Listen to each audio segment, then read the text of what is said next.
Para começar, eu queria que você explicasse, porque a gente tem esse negócio de evangélico e tal. Como é que surgiu? Porque os protestantes, como é que foi isso que aconteceu? Essa divisão, a divisão da igreja? É uma distinção importante que se faça, porque a maioria das pessoas, nem mesmo as que se dizem do chamado meio evangélico, entendem Exatamente. a história.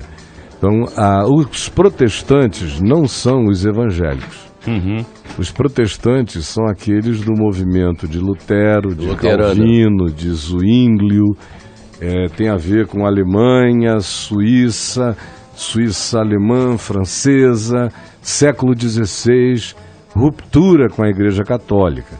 Surgiu o protestantismo. O protestantismo deu origem a um movimento que se transformou praticamente na cultura prevalente do Ocidente planetário, produtivo, funcional, industrioso, representado já pela Revolução Industrial na Inglaterra e com a migração desses migrantes para os Estados Unidos, fazendo explodir uma sociedade capitalista protestante.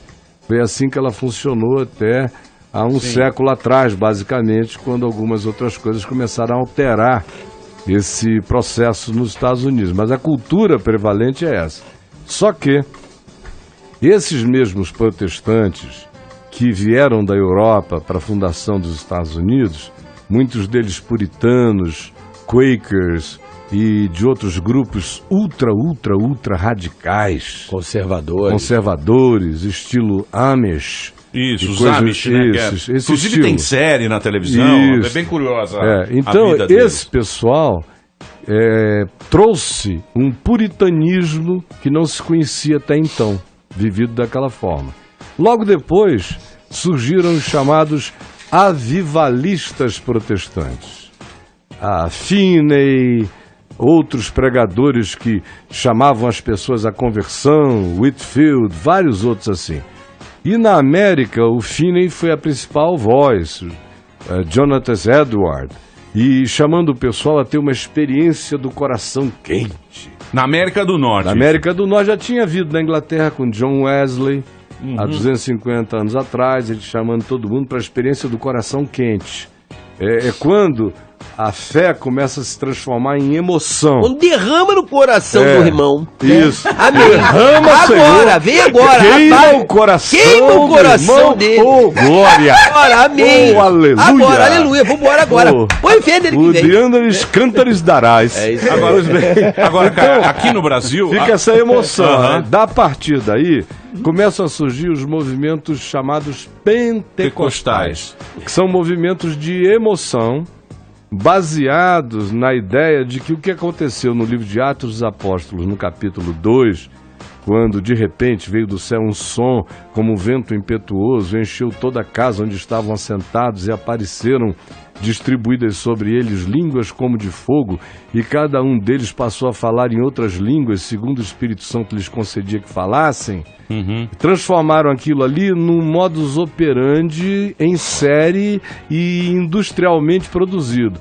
Ou seja, se você quiser ter uma experiência com Jesus de fato, você tem que surtar, você tem que fazer uma catarse, como aquilo ali que aconteceu em Atos 2 foi um episódio. Então, mas repetir traduzindo isso é fajutice. Então, traduzindo isso é o seguinte: cada um começou a falar numa língua e a pregar numa língua. Ali, os evangélicos, os apóstolos. E os apóstolos, né?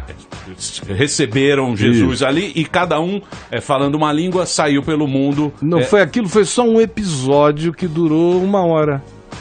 Logo depois todo mundo voltou a si, falando a sua própria língua. E o grande milagre descrito em Atos 2 é que os que estavam presentes, gente de 17 etnias diferentes na terra, estavam em Jerusalém, os ouviam falar em suas próprias línguas maternas as coisas impressionantes que diziam. Então pode até ter sido um milagre de audibilidade. Eles estavam ouvindo, não necessariamente cada um estava falando.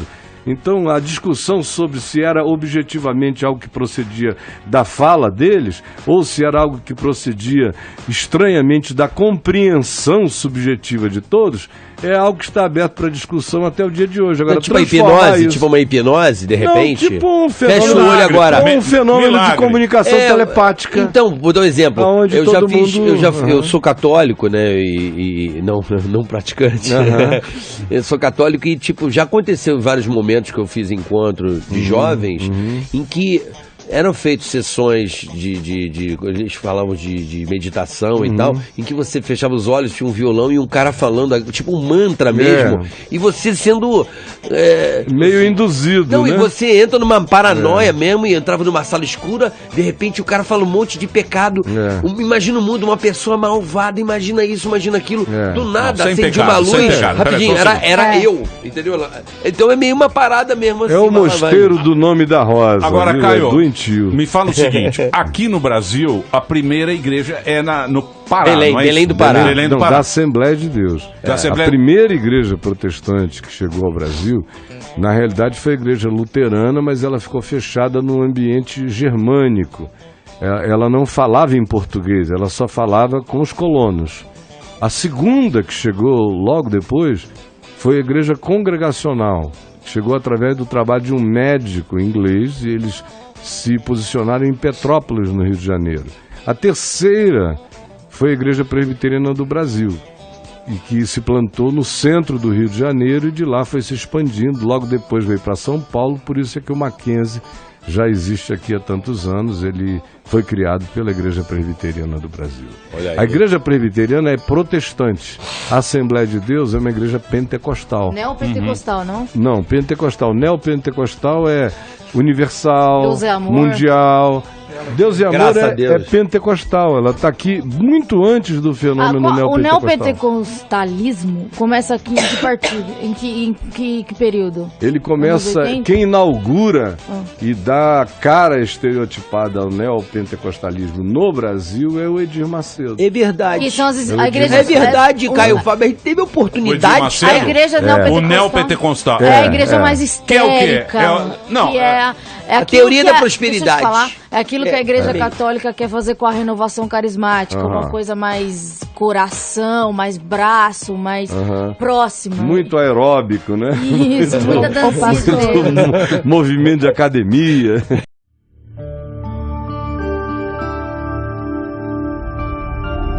Vem VTV, o canal é você.